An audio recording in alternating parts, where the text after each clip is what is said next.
Hello, everyone, and welcome to week 43 of Power Thoughts with Dexter Howard.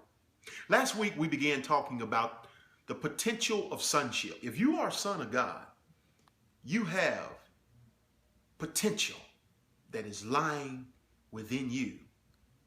It may be dormant, waiting to come alive, waiting to be revealed, but you have potential. That word potential means existing capabilities. It means that which you are capable of developing into.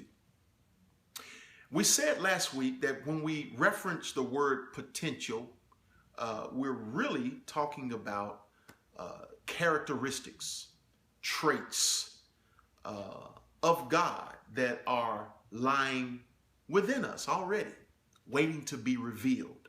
I call them virtues. And there are 7 that I've identified. There are 7 virtues of being a son of God. I want to begin today talking about the first virtue of sonship, and that is that every son of God has the DNA of his or her father. That word DNA, in a natural sense, is a hard to pronounce scientific term that is acid inside of us that really is the building block of every cell in our body. It helps to give us identity. It helps to identify who we are. In the same sense, spiritual DNA works the same way. It helps to identify us. Every son of God has the DNA of God the Father. DNA is a very powerful thing. When you go to the doctor, scientists and doctors understand the power of DNA. When you're going to the doctor to be examined for a certain thing that they are trying to diagnose you for, they ask you a battery of questions about your past, about your family's past, because if it runs in the bloodline, the potential is there that you may have the tendency that runs in your family, whether it's high blood pressure, diabetes, cancer. The tendency, the potential is there. That's the power of DNA. My children, most of them have a bunion on their right foot because I have a bunion on my right foot. My wife has a bunion, and my mother, I inherited mine from my mother. It's inherited because of DNA. DNA, it's powerful. My children, they inherited the blessings of being a part of the Howard family, but they also, if I can say it this way, they inherited my bunion.